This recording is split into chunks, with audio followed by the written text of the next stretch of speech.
Hello everyone, मेरा नाम पूजा मालविया है और मैं आपका स्वागत ऑनलाइन पढ़ाई पर करती हूँ। आज ये वीडियो हमारा सेट नंबर 2 है, जो हम स्पेशल यहाँ पर अपने मिक्स क्वेश्चंस को सॉल्व कर रहे हैं। आपका पेपर जब भी हो पर ये सारे क्वेश्चंस को करते रहिएगा और अपनी चीज़ों को रिवाइज करती रहिएगा। जब भी आप जिस भी सब्जेक्ट को पढ़ रहे हैं, सारे सब्जेक्ट्स को रिविजन जरूर करते रहिएगा। चलिए आज के सेशन को स्टार्ट करते हैं, और इससे पहले का सेशन नहीं देखा है तो जाकर जरूर देख लेना। फ्लैश आपको स्क्रीन पे दिख रहा होगा। बहुत इंपॉर्टेंट सेशन है ये। चलिए तो फर्स्ट क्वेश्चन पे चलते हैं। आज का फर्स्ट क्वेश्चन आपका न्यूमेरिकल से ही स्टार्ट हो रहा है। A sound wave in a air has a speed of 340 metre per second and wavelength इतना। Calculate its frequency and time period. तो ये आपका साउंड के चैप्टर से क्वेश्चन है। तो क्या हो जाएगा इसका? Just a second. अच्छा, और आज की ये एक बात मैं आपको पहले ही बता दूं कि अपना पेपर और पेन लेकर बैठिएगा, क्योंकि पता नहीं क्यों है ये आपकी जो पीपीटी है ये पीडीएफ में कन्वर्ट नहीं हो पा रही है, तो इसका सॉल्यूशन मैं आपको नहीं दे पाऊंगी। तो आप इसका दो तीन ही न्यूमेरिकल्स है, तो आप पेपर पेन लेकर बैठेंगे तो आप न्यूमेरिकल्स को सॉल्व कर लेंगे। ठीक है, चलिए।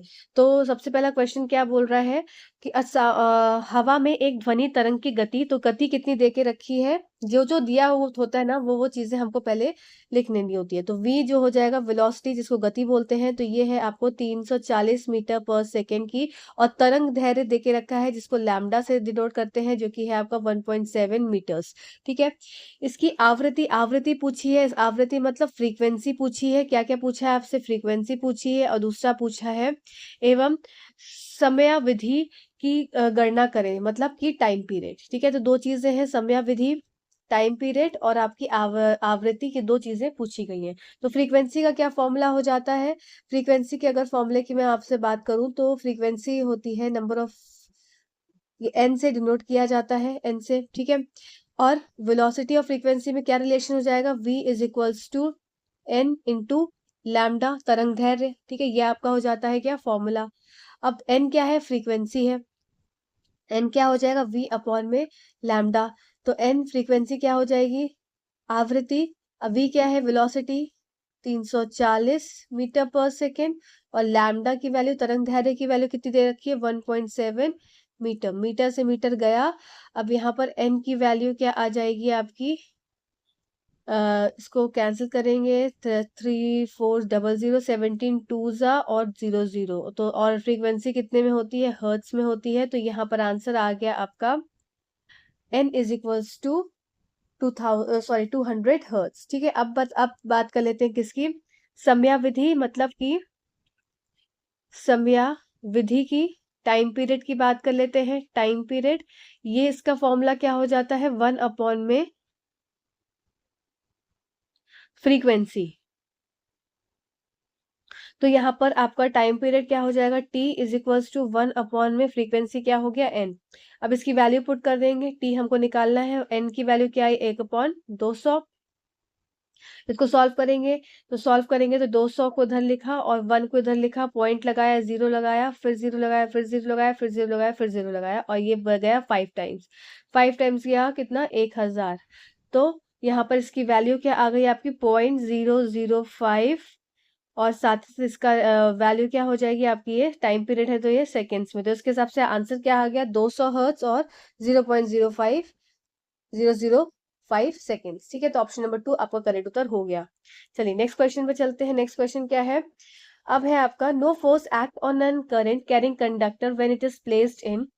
क्या बोल रहा है? जब किसी धारावाही चालक को अंदर रखा जाता है तो उस पर कोई बल कार्य नहीं करता। मतलब जब आप चुंबकीय क्षेत्र के कोई लंबवत लगाते हैं, या चुंबकीय क्षेत्र के समानांतर लगाते हैं, या चुंबकीय क्षेत्र से बहुत दूर लगाते हैं, या चुंबकीय क्षेत्र के बहुत ही ज्यादा अंदर लगाते हैं, तो क्या होता है? कब आपका करंट कैरिंग कंडक्टर है उसमें कोई भी बल नहीं लगता है। तो ये जो है हमने पढ़ा था। अगर आपने नहीं देखा है वो सेशन, तो magnetic field of electric current कर एक टॉपिक है पूरा क्लास 10 का, मैंने अच्छे से एक्सप्लेन किया है, तो जाकर जरूर देख लीजिएगा। आपको मैं लिंक डिस्क्रिप्शन बॉक्स में दे दूंगी। देखिए, जब भी कोई फोर्स, कोई भी अगर कंडक्टर है, जैसे मान लो मेरे पास एक ये है, जस्ट अ सेकेंड। ये मेरे पास एक आयरन की रॉड है और इसके ऊपर इस तरीके से कॉइल लगी हुई है या आयरन की नेल है। इस पे मैंने क्या किया, कॉइल लगा दिया कॉपर की और इसको एक इलेक्ट्रिसिटी से पूरा का पूरा क्या किया, उसको जोड़ दिया। ये पॉजिटिव टर्मिनल है, ये नेगेटिव टर्मिनल है, इधर से इधर इलेक्ट्रिक करंट फ्लो कर रहा है। जब इलेक्ट्रिसिटी फ्लो करेगी तो ये जो है ये किसकी तरह बिहेव करने लगेगा, किसकी तरह, मैग्नेट की तरह। इसी तरीके से हम इलेक्ट्रोमैग्नेट्स को बनाते हैं। अब ये मैग्नेट की तरह बिहेव कर रहा है, इसका मतलब इसमें चुंबकीय गुण आ चुका है। अब इसके पास कोई भी आयरन की रॉड या आयरन की नेल कुछ भी आएगी तो इस पे आकर्षित हो जाएगी। ठीक है, तो अब क्या है, अब इस पे जो भी ये जो यहाँ पर करंट फ्लो हो रहा है और इसकी वजह से जो मैग्नेटिक की प्रॉपर्टी इसके अंदर आ गई है, तो एक फोर्स भी इसके ऊपर क्या है, लगाती है। मतलब एक बल जो है वो करंट कैरिंग कंडक्टर के ऊपर एक बल लगता है जब भी क्या है, इलेक्ट्रिक विद्युत उसके ऊपर क्या है, जाता है। मतलब कि इलेक्ट्रिसिटी जब फ्लो करती है, विद्युत जब बहता है। ठीक है, तो no force act on a conductor carrying conductor when it is placed in. अब यहाँ बात कर रही है कि कोई भी बल नहीं लगेगा करंट कैरिंग कंडक्टर। अब ये क्या है, कंडक्टर है जिसके पास करंट है। ठीक है, ये बात समझ में आ गई होगी इस डायग्राम को देखकर। अब इस कोई भी बल नहीं लगेगा, कब नहीं लगेगा, जब वो परपेंडिकुलर होगा तो नहीं। ये तो बिल्कुल गलत बात होती है। ये तो जो फ्लेविंग का लेफ्ट हैंड रूल है, लेफ्ट हैंड रूल, तो इससे तो हम लोग क्या करते हैं, फोर्स निकालते हैं। तो ये तो बिल्कुल गलत होता है। और फ्लेविंग के लेफ्ट हैंड रूल में क्या हो जाती है, हर चीजें क्या होती हैं, सब चीज परपेंडिकुलर होती है। ये फोर्स हो गया, ये आपका मैग्नेटिक फील्ड हो गया और ये करंट हो गया, ये सारे क्या है, एक दूसरे के से परपेंडिकुलर है। ठीक है, एक दूसरे से क्या होते हैं, लंबवत होते हैं। अब पैरेलल टू मैग्नेटिक फील्ड, हाँ ये आपका ऑप्शन हो सकता है। क्यों? क्योंकि जब चुंबकीय क्षेत्र में समानांतर होती है तो ऐसी कोई स्थिति ही नहीं होती है जब वो समानांतर स्थिति में रहे। Far away from magnetic field, इससे भी कोई मतलब नहीं है। इनसाइड द मैग्नेटिक फील्ड तो आपका करंट कैरिंग कंडक्टर में फोर्स अच्छा खासा होगा। ठीक है, तो आपका ऑप्शन नंबर 2 करेक्ट उत्तर हो जाएगा। आइए अब फ्लेविंग लेफ्ट हैंड रूल को थोड़ा सा समझ लेते हैं। ये आप अब सब कोई अपना जो हाथ का मतलब लेफ्ट हैंड है इसको अपना आगे की तरफ करेंगे और फ्लेविंग लेफ्ट हैंड रूल को समझेंगे। ठीक है, फ्लेमिंग लेफ्ट हैंड रूल, आपको इस तरीके से अपने हाथ को रखना है। किस तरीके से? इस तरीके से अपने लेफ्ट हैंड, हम किसका हाथ का इस्तेमाल कर रहे हैं, बाएं हाथ का इस्तेमाल कर रहे हैं, लेफ्ट हैंड का यूज कर रहे हैं। जिसमें कि जो ये थंब है ये फोर्स को डिनोट कर रही है, ये इंडेक्स फिंगर है आपकी छोटी, ये जो फर्स्ट फिंगर होती है इसको डिनोट कर रहे हैं मैग्नेटिक फील्ड से, और ये जो आपकी मिडिल फिंगर है ये है करंट।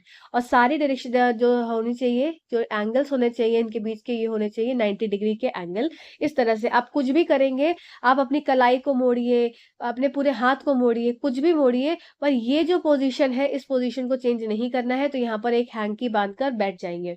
ठीक है, और इस तरीके से 90 डिग्री के एंगल पे सारी उंगलियों को प्लेस कर लेंगे। अब क्या करना है, फ्लेविंग के लेफ्ट हैंड रूल में पहला केस, कुछ केसेस होते हैं जो कि बहुत ज्यादा इंपॉर्टेंट है और इस केसेस को समझ लेंगे। और क्योंकि एग्जाम में केसेस से भी क्वेश्चन बनते हैं। जैसे कि फर्स्ट केस हो गया, क्या आपका, सब लोग करते भी जाएंगे साथ में, उसके बाद यहाँ पर जो लिखा है वो हम पढ़ेंगे भी। जैसे फर्स्ट केस हो गया आपका केस नंबर 1। केस नंबर 1 में क्या हो जाएगा, अब इसमें हमें, अच्छा हाँ, एक चीज और इसको करने से पहले, फ्लेविंग का जो लेफ्ट हैंड रूल होता है, flavin left hand rule, flavin का बायां हाथ नियम जो है, ये आपका बायां हाथ नियम। ठीक है, किसका, फ्लेविंग का। ये क्या दर्शाता है, ये एक तरीका है किसको निकालने का, बल को निकालने का, या फिर बल या फोर्स को खोजने का या निकालने का एक तरीका है। ठीक है, का तरीका। सारी चीज नोट करते चलेंगे क्योंकि आज इसकी जो पीडीएफ मिलेगी इसमें सिर्फ जो मैंने लिखा हुआ है, जो टाइप्ड है वो आपको मिलेगा, पर जो मैं हैंड रिटन लिख रही हूँ वो आपको नहीं मिल पाएगा। ठीक है, चलो, तो अब फ्लेविंग के लेफ्ट हैंड रूल से हम क्या निकाल लेते हैं, फोर्स को निकाल सकते हैं। ये एक बहुत ही इंपॉर्टेंट बात है जो कि आपको ध्यान में रखनी होगी। अब केस 1 देख लेते हैं, जिसमें कि आपका कुछ इस तरीके से है, जिसमें मैग्नेटिक फील्ड आपकी इधर साइड है और आपकी करंट की दिशा जो है वो नीचे साइड है। तो आप अपनी लेफ्ट हैंड की फिंगर को इस तरह से प्लेस करेंगे, जो मैग्नेटिक फील्ड है वो आपकी इस दिशा में अपना करें। मतलब सबसे पहले अपने हर फिंगर पे, मतलब जो 3 फिंगर्स का इस्तेमाल होना है, थंब के साथ 2 फिंगर पे, एक पे लिख लेंगे फादर, एक पे लिख लेंगे मदर और एक पे लिख लेंगे चाइल्ड। मतलब एफ एम सी, एफ हो गया फोर्स, एम हो गया मैग्नेटिक फील्ड और सी हो गया करंट। अब ऐसे करंट को, मतलब जो आपकी फर्स्ट फिंगर है वो किसी को, जैसे हम बोलते हैं ना यो यो हनी सिंह टाइप से, तो उस तरीके से अपने फर्स्ट वाली फिंगर को प्लेस करना है। और आपकी जो करंट का फ्लो है वो कहाँ हो जाएगा, वो नीचे की तरफ है। तो अब आप बताओ कि फोर्स की डायरेक्शन किस तरफ आ रही है। तो फोर्स की डायरेक्शन, आपकी ये जो थंब हो रहा होगा ये खुद की तरफ आ रहा होगा, आपका थंब क्यों है खुद की तरफ आपको आता हुआ दिख रहा होगा। मतलब अगर आप अपने को बहुत तेज से करेंगे तो आपके मतलब एकदम से टच हो जाएगा आपकी बॉडी से थंब, है ना। इस तरीके से आपको थंब दिख रहा होगा। तो इसका मतलब ये थंब जो है वो आउटवर्ड डायरेक्शन में आ रहा है। ठीक, आउटवर्ड, बाहर की तरफ, बाहर की तरफ। ये कौन सा हो गया, पहला केस। तो आपकी फोर्स की दिशा आपको समझ में आ गई। अब बात कर लेते हैं किसकी, केस नंबर 2 की। केस नंबर 2 में क्या है, अब मैग्नेटिक फील्ड को क्या कर देते हैं, ऊपर की तरफ कर देते हैं। तो मैग्नेटिक फील्ड ऊपर कर दी और आपकी करंट की दिशा कर दी उल्टी इस तरीके से। तो आई की दिशा इधर हो गई। अब मैग्नेटिक फील्ड को ऊपर करना है, इसका मतलब हमारी इंडेक्स फिंगर ऊपर चली जाएगी। करंट की डायरेक्शन कहाँ हो जाएगी, करंट की डायरेक्शन आपकी लेफ्ट हैंड साइड को हो जाएगी। अगर मैं स्क्रीन को देख रही हूँ तो मेरा लेफ्ट है, ठीक है। तो इस हिसाब से जो आपका थंब है वो कहाँ चला जाएगा, थंब आपका आपसे बाहर की तरफ, ठीक है। इसका मतलब थंब कहाँ हो जाएगा, बाहर की तरफ। या फिर मैं बोलूं तो कैमरे को थंब जो है वो फेस कर रहा होगा, होगा कि नहीं। और एक जैसे डांस की मुद्रा होती है उस तरह से आपका हाथ जो है वो बन गया होगा। तो यहाँ पर अगर फोर्स की दिशा मैं सोचूं तो फोर्स की दिशा कहाँ आ गई, आपकी आउटसाइड या फिर बाहर की तरफ। है ये भी आउटवर्ड पर खुद की तरफ था, अब ये है भी, ये भी आउटसाइड पर ये बाहर की तरफ। तो ये समझ में आपको आया होगा। अब बात कर लेते हैं केस 3 की। केस 3 क्या हो जाएगा, जब क्या है आपका करंट है, एक आपका करंट है, ये करंट है, ठीक है। और करंट क्या है, अंदर की तरफ है। करंट अंदर की तरफ मतलब बोर्ड के अंदर जा रहा है, और आपका ये स्क्रीन के अंदर, और आपका ये मैग्नेटिक फील्ड इधर की तरफ है। अब करते हैं ऐसे, करंट को अंदर करना है, मतलब सबसे छोटा जो आपका मिडिल फिंगर है उसको अंदर की तरफ, और मैग्नेटिक फील्ड को नीचे इधर कैसे तरफ, आपका स्क्रीन से देखा जाए तो राइट की तरफ। तो आपका ये किधर आ जाएगा, फोर्स, फोर्स की दिशा कुछ नीचे आ जाएगी, तो मतलब फोर्स हो जाएगा डाउनवर्ड। ठीक है, आई होप ये चीज आपको क्लियर हुई होगी। अब केस नंबर 4 देख लेते हैं। केस नंबर 4 में क्या हो जाएगा कि जब आपका करंट क्या है, करंट अभी भी अंदर की तरफ है, पर मैग्नेटिक फील्ड क्या है, इधर की तरफ, उल्टी की तरफ है ना। अभी इधर, अभी ये राइट साइड में थी, अभी ये लेफ्ट साइड में चली गई। तो इस केस में क्या हो जाएगा, इस केस में हो जाएगा, अब करंट को वापस से अंदर की तरफ करो, और मैग्नेटिक करंट मतलब सबसे छोटी वाली उंगली उसको अंदर करो, और मैग्नेटिक फील्ड को कर दो क्या सब, और सारे जो आपके फिंगर्स है उसको परपेंडिकुलर ही रखना, लंबवत ही रखना, ठीक है। और आपकी मैग्नेटिक फील्ड कहाँ चली गई, मैग्नेटिक फील्ड चली गई आपकी लेफ्ट हैंड साइड। तो आपकी ये फोर्स क्या हो जाएगी, फोर्स आ जाएगी आपकी अपवर्ड। ठीक है, तो आई होप ये पॉइंट्स यहाँ पर क्लियर हुए होंगे। अब देख लेते हैं यहाँ पर क्या लिखा है कि विद्युत धारावाही चालक पर लगने वाले बल की दिशा धारा की दिशा के साथ साथ चुंबकीय क्षेत्र की दिशा के लंबवत होती है। Direction of force acting on a current carrying conductor is perpendicular to the direction, मतलब वही मैंने जो बताया कि जो आपकी सारी फिंगर्स है वो क्या है, एक दूसरे से परपेंडिकुलर होती हैं, which perpendicular to the direction of current as well as the magnetic field, which we can find out by Fleming's left hand rule, जो कि अभी हमने देखा। No force act on a conductor when it is kept parallel to the magnetic field, लेकिन जब conductor को चुंबकीय क्षेत्र के समानांतर रखा जाता है तो उस पर कोई भी बल कार्य नहीं करता है। ठीक है, जब आप उसको समानांतर रखेंगे तो कोई भी बल कार्य नहीं करेगा। फ्लेमिंग के बाएं हाथ के नियम का उपयोग चुंबकीय क्षेत्र के में रखे हुए विद्युत धारावाही चालक पर लगने वाले बल की दिशा ज्ञात करने के लिए किया जाता है। तो ये बहुत इंपॉर्टेंट पॉइंट है, इसको आपको याद रखना है कि फ्लेमिंग लेफ्ट हैंडल क्यों यूज करते हैं, जिससे कि दिशा देख सकें, बल किस दिशा में बल लग रहा है उस दिशा को नापने के लिए फ्लेमिंग के लेफ्ट हैंड रूल का इस्तेमाल होता है। आई होप ये पॉइंट क्लियर हुआ होगा। इंपॉर्टेंट क्वेश्चन था इसलिए मैंने यहाँ पर टाइम लगाया। नेक्स्ट क्वेश्चन देख लेते हैं। Carbon and energy requirement of water drops are fulfilled by, तो ये तो बहुत ही बच्चों को पता होगा ये क्वेश्चन, पर ये क्वेश्चन रखने का ये इम्पोर्टेंट था, इसलिए था इम्पोर्टेंट क्योंकि यहाँ पे कुछ जो टर्म्स यूज हुए वो आपके लिए बहुत ज्यादा इंपॉर्टेंट हो जाते हैं आपके एग्जाम पॉइंट ऑफ व्यू से। ठीक है, तो ये क्या हो जाएगा, ये आपका सीधा सीधा इसका आंसर है कि प्रकाश संश्लेषण, मतलब स्वपोषी की कार्बन एवं ऊर्जा आवश्यकता की पूर्ति होती है किससे, प्रकाश संश्लेषण के द्वारा। प्रकाश संश्लेषण में क्या है, 6CO2 प्लस आपका 6H2O प्लस ये क्या बनेगा, यहाँ पर मिलेगी सनलाइट और प्लस मिलेगा यहाँ पर क्लोरोफिल इसकी प्रेजेंस में। और क्या बनाता है, C6H12O6 और प्लस 6O2 रिलीज आउट करता है। ठीक है, अब यहाँ पर क्लोरोफिल की आवश्यकता क्यों होती है? क्लोरोफिल की आवश्यकता इसलिए होती है क्योंकि अगर क्लोरोफिल प्रेजेंट नहीं होगा तो जो सौर ऊर्जा है, ये सौर ऊर्जा का एब्जॉर्प्शन नहीं हो पाएगा। क्लोरोफिल का काम है इस सौर ऊर्जा को एब्जॉर्ब करना, तभी ये रिएक्शन पॉसिबल होगी। ठीक है, इसीलिए क्लोरोफिल का रिक्वायरमेंट बहुत ज्यादा होता है। अब बात कर लेते हैं क्या, कि एक और चीज, जो ये ग्लूकोज बना, ये क्या है, खाना है किसका, पौधों का। अब ये ग्लूकोज किस फॉर्म में स्टोर होता है फूड, उसमें प्लांट्स में स्टार्च के फॉर्म में, मंड के फॉर्म में। इस बात को भी आपको याद रखना है। और स्टार्च का टेस्ट के लिए क्या होता है, आयोडीन का सॉल्यूशन होता है। अगर स्टार्च प्रेजेंट होता है तो कलर क्या हो जाता है, ब्लू, ब्लैक, काला, नीला रंग हो जाता है। तो ये मंड का परीक्षण टेस्ट भी है। चलिए अब बात कर लेते हैं क्या, एक और चीज इंपॉर्टेंट जो है इसमें, कीमोसिंथेसिस। ये कीमोसिंथेसिस क्या होता है, तो देखो, एक तो हो गया फोटोसिंथेसिस, प्रकाश संश्लेषण। प्रकाश संश्लेषण में सौर ऊर्जा का इस्तेमाल होता है, जिसमें कि खाना अपना भोजन, सॉरी, प्लांट्स, पादप अपना भोजन बनाते हैं। कीमोसिंथेसिस उन जीव जंतुओं में होता है जो कहाँ रहते हैं, जो कहीं डार्क या फिर अंधेरे वाली जगह में रहते हैं। जैसे कि हो गया आपके जमीन के अंदर, जमीन के अंदर, या फिर हो जाएगा समुद्र के अंदर। अब इनके पास तो क्या है, प्रकाश की सौर ऊर्जा नहीं आ पा रही है। तो सौर ऊर्जा नहीं आ पा रही, इसका मतलब ये अपना खाना नहीं बना पाएंगे। तो कुछ और ऐसा प्रोसेस तो होगा ना जिसकी वजह से ये अपना खाना बना सकते हैं। तो इसको बोलते हैं रसायन संश्लेषण। अब इसमें ये क्या, रसायन संश्लेषण क्या होता है, इसमें कुछ रसायन का इस्तेमाल कर कर, का उपयोग कर कर, ये अपनी जो खाने की पूर्ति को पूरा करते हैं। जैसे कि ये आप देख रहे हैं, ये आपका क्या हो गया, सी फ्लोर है ना। ये जो समुद्र का जो तट, जो तला है वो है, नीचे का तल जो है वो है। अब यहाँ पर क्या है, देखो यहाँ पे क्या होता है ना, इसमें रॉक्स में क्रैक्स पड़ जाते हैं। यहाँ से फिर क्या है, कुछ कुछ गैसेस रिलीज हो रही होती हैं, जैसे कि H2S, हाइड्रोजन सल्फाइड, फिर मीथेन।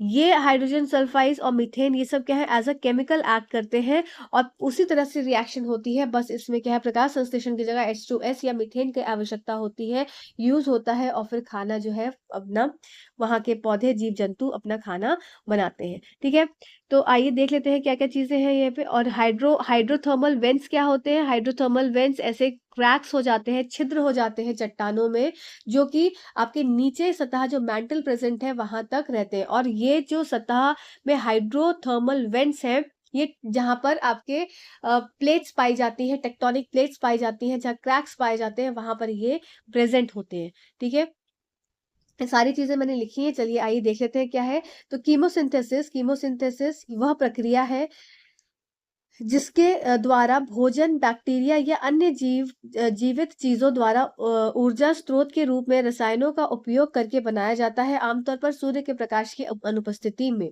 ठीक है, कीमोसिंथेसिस हाइड्रोथर्मल वेंट के आसपास होता है। हाइड्रोथर्मल वेंट मैंने क्या बताया कि क्रैक्स, जैसे कि ये चट्टान है, ये चट्टान है, अब इसमें क्या है, कहीं पे क्रैक पड़ा है, तो वहां पर क्या होगा, आपका कीमोसिंथेसिस की प्रक्रिया होगी। तो कीमोसिंथेसिस हाइड्रोथर्मल वेंट के आसपास होता है।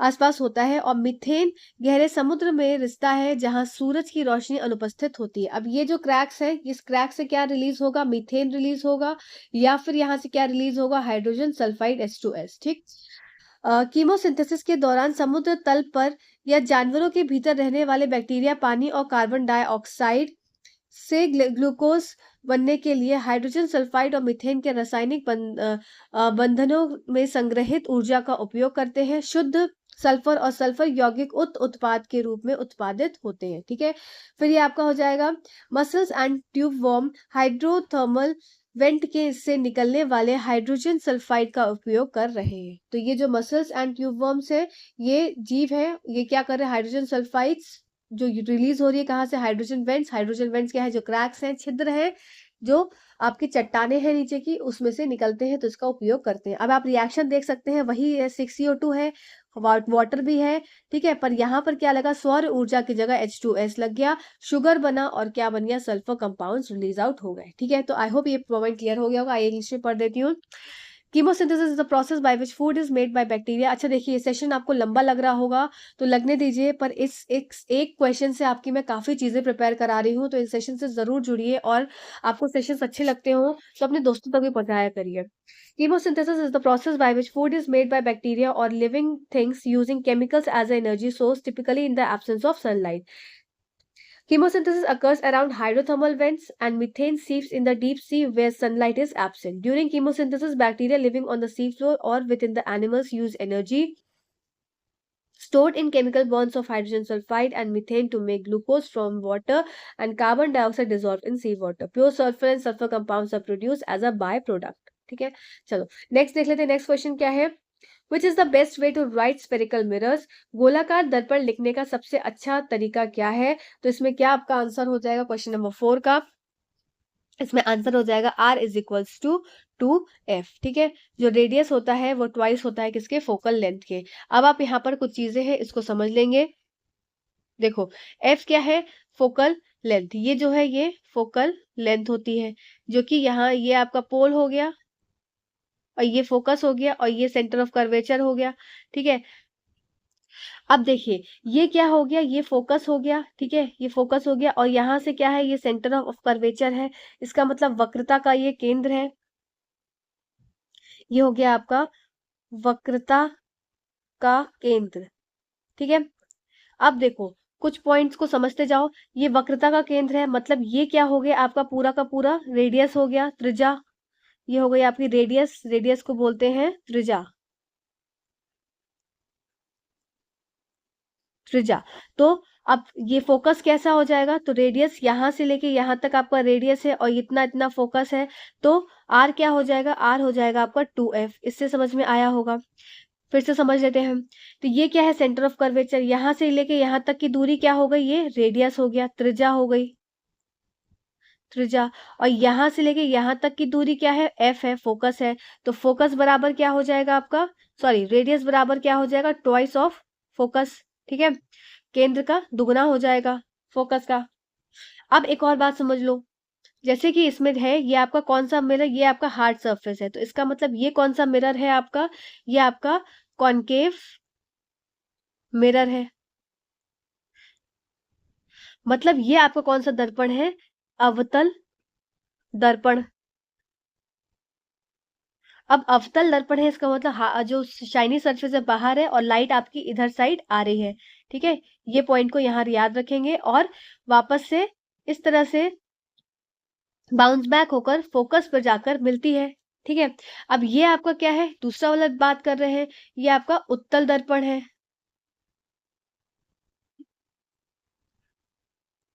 Convex mirror. ठीक है, कॉन्वेक्स मिरर जो होते हैं इसमें शाइनी सरफेस क्या हो गई, ये अंदर की साइड हो गई, तो ये यहाँ से लाइट रेज जाती है और इस तरह से रिफ्लेक्ट बैक होकर कुछ इस तरीके से फोकस पे मिलती है, इधर से भी रिफ्लेक्ट बैक हो गई तो ये अंदर की तरफ यहाँ पर जाकर बिंदु पर मिलेंगी। अब एक और बात याद रखो, जो आपके अवतल दर्पण होते हैं, अवतल दर्पण, अवतल दर्पण सिमिलर होते हैं आपके उत्तल लेंस के। ठीक है, और आपके जो उत्तल लेंस होते हैं, उत्तल लेंस ये किसकी तरह सिमिलर होते हैं, ये अवतल, सॉरी उत्तल दर्पण ये किसकी तरह सिमिलर है, अवतल लेंस के। ठीक है, तो जो प्रॉपर्टी आपकी अवतल दर्पण की होगी वही प्रॉपर्टी आपकी उत्तल लेंस की होगी। अब अवतल दर्पण की क्या क्या प्रॉपर्टीज होंगी इंपॉर्टेंटली, क्या होगा यहाँ पर, जैसे कि ये सारे तरह की इमेजेस बनाते हैं, सारी इमेजेस, ये इनकी इमेजेस आपकी वास्तविक, वास्तविक और उल्टी, ठीक है, साथ साथ आपकी आभासी, वर्चुअल एंड इरेक्ट, आभासी और सीधी, ये सभी तरह की इमेज बनाते हैं। ठीक है, साथ ही साथ ये आपकी कैसी, ये डिमिनिश्ड मतलब छोटी, पॉइंट साइज, बिंदु वाली, फिर आपकी ये बहुत बड़ी, या फिर हाईली एनलार्ज या एनलार्ज। तो ये सारी इमेजेस कौन बनाता है? अवतल दर्पण बनाता है। इसी तरह से उत्तल लेंस भी आपके यही चीजें बनाता है। उत्तल दर्पण में क्या हो जाएगा? यहाँ पर उत्तल दर्पण कौन कौन सी इमेजेस बनाएगा? इसका मतलब यहाँ हम बात कर रहे हैं कॉन्वेक्स मिरर की। तो कॉन्वेक्स मिरर किस तरह की इमेजेस बनाता है? इंपॉर्टेंट है, ये हमेशा वर्चुअल, इरेक्ट, हमेशा बस एक ये यही प्रॉपर्टी है इसकी, डिमिनिश्ड।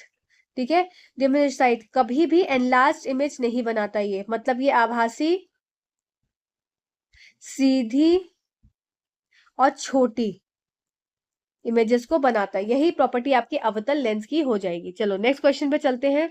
नेक्स्ट क्वेश्चन क्या है? A convergent lens of power 8 dioptre is combined with divergent lens of 10 dioptre.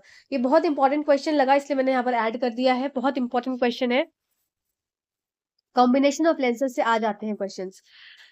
तो क्या क्वेश्चन है ये? अ कन्वर्जेंट लेंस, थोड़ा स्पीड में करना पड़ेगा, 5 ही क्वेश्चंस हुए हैं, 25 मिनट हो चुका है। A convergent lens of power 8 dioptre is combined with divergent lens of power 10 dioptre.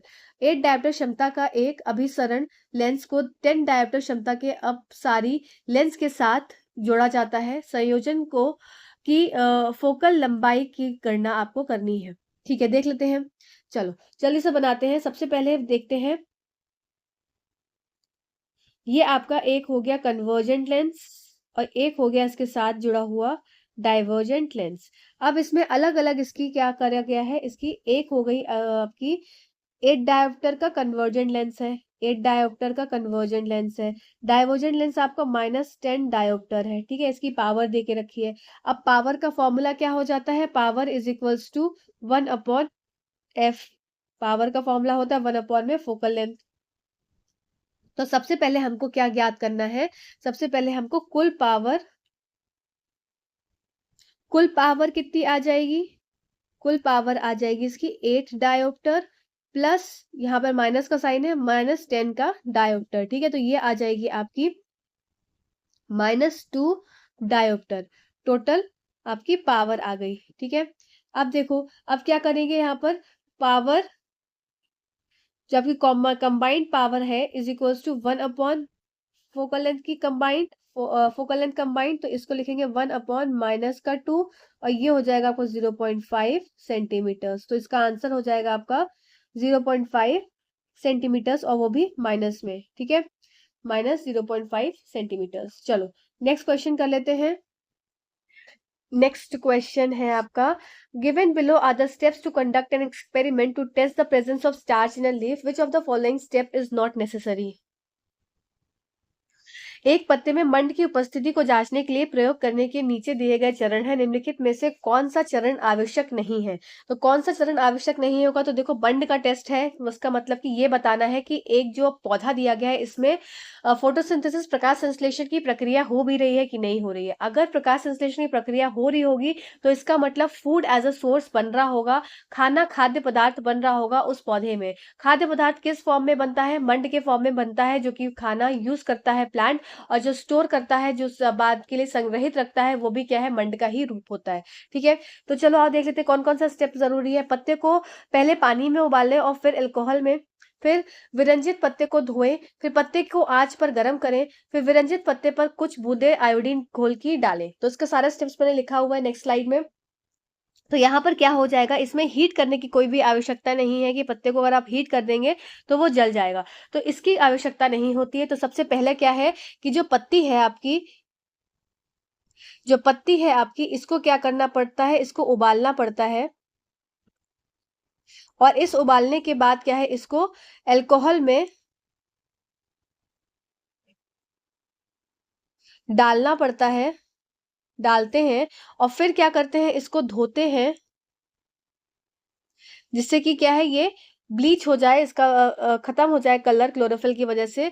फिर इसमें क्या करते हैं? आयोडीन करते हैं, आयोडीन डाल देते हैं, और फिर क्या है आपका जो पूरा प्रेडिक्शन है उस तरीके से हो जाता है। टेस्ट प्रेजेंस ऑफ स्टार्च जो है वो डिटेक्ट करता है। ठीक है, चलो नेक्स्ट देख लेते हैं। स्लाइड में मैंने बनाया हुआ है यहाँ पर, ये बीकर है, बीकर देख रहे हैं आप। तो बीकर को क्या किया?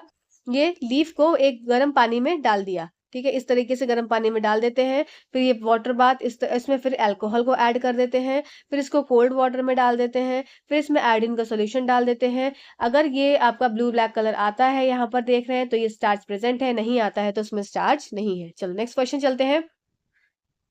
Identify the following on the basis of given information.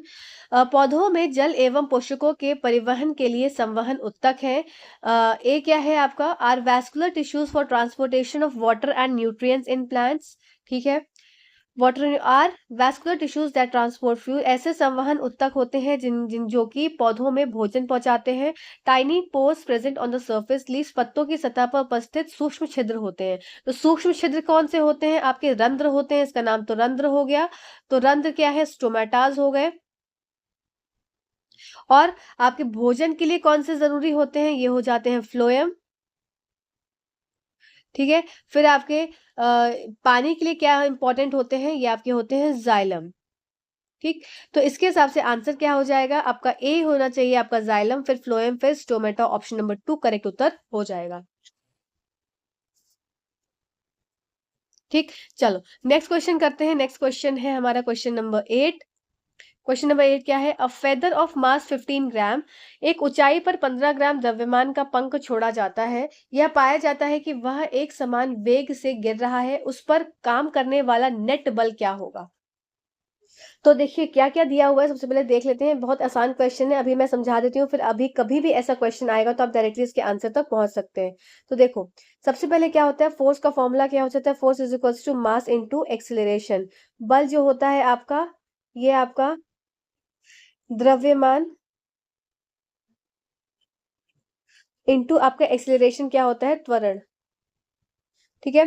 तो बल क्या हो गया, द्रव्यमान इनटू इनटू आपका त्वरण हो गया। अब देखो एक्सीलरेशन मतलब त्वरण, त्वरण क्या होता है, चेंज इन वेलोसिटी या वेग में बदलाव, वेग में बदलाव।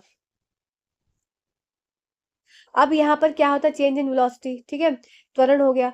अब यहाँ पर क्या होता है, देखो इधर देखेंगे कि देयर कांस्टेंट वेलोसिटी है, मतलब एक समान वेग से वो गिर रहा है। जब एक समान वेग से गिर रहा है तो इसका मतलब यहाँ पर चेंज इन वेलोसिटी क्या हो जाएगी, जीरो हो जाएगी।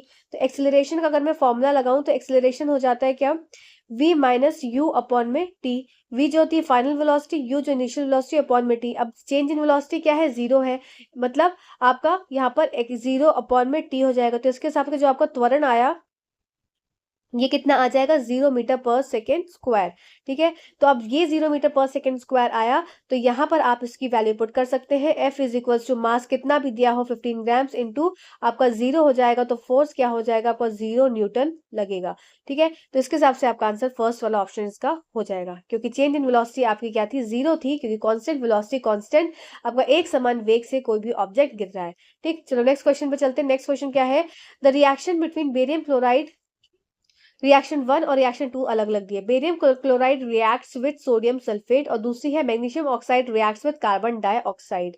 तो ये पहली कौन सी रिएक्शन है और दूसरी कौन सी रिएक्शन है, ये जो है इसमें पूछा गया है। चलिए आइए देख लेते हैं। तो यहाँ पर रिएक्शन लिखते हैं, सबसे पहली वाली क्या है आपकी, barium chloride, just a second, हाँ बेरियम क्लोराइड, ये रिएक्शन किसके साथ हो रही है आपकी, सोडियम सल्फेट के साथ, Na2SO4। रिएक्ट क्या बनाएगा, बेरियम सल्फेट बनाएगा, BaSO4 बनाएगा और प्लस आपका NaCl जो है रिलीज आउट हो जाएगा, ठीक है। तो यहाँ पर जो आपका ये BaSO4 बना, ये क्या है, ये व्हाइट प्रेसिपिटेट के फॉर्म में बन जाता है। तो ये आपकी किस तरह की रिएक्शन हो जाएगी, तो ये आपकी रिएक्शन जो हो जाती है ये डबल डिस्प्लेसमेंट रिएक्शन है, मतलब ये आपकी द्विविस्थापन अभिक्रिया के रूप में जानी जाती है, ठीक है। डिस्प्लेसमेंट नहीं होगी, डबल डिस्प्लेसमेंट है, क्योंकि दो बार रिप्लेस, एक Ba के साथ SO4 लग जा रहा है तो BaSO4 बन जा रहा है, और Na के साथ Cl2, तो ये डबल डिस्प्लेसमेंट रिएक्शन होती है, ठीक है। नेक्स्ट बात कर लेते हैं, magnesium oxide reacts with carbon dioxide. तो दूसरी रिएक्शन क्या हो जाएगी यहाँ पर आपकी, मैग्नीशियम ऑक्साइड MgO प्लस आपकी कार्बन डाइऑक्साइड, तो ये क्या बना रही है, ये आपकी बना रही है मैग्नीशियम जस्ट सेकेंड, ये क्या बना रहा है, ये MgCO3 बना रहा है, इसको बोलते हैं मैग्नीशियम कार्बोनेट, मैग्नीशियम कार्बोनेट, ठीक है। तो ये आपकी कैसी रिएक्शन होगा, ये दोनों ए और बी कंबाइन कर कर क्या बना रहे हैं, एक सिंगल प्रोडक्ट बना रहे हैं सी, तो ये हो गई आपकी कॉम्बिनेशन रिएक्शन, जिसको बोलते हैं संयोजन अभिक्रिया। तो इसके हिसाब से आपका ऑप्शन नंबर 2 करेक्ट उत्तर हो जाएगा। चलिए नेक्स्ट क्वेश्चन की तरफ चलते हैं।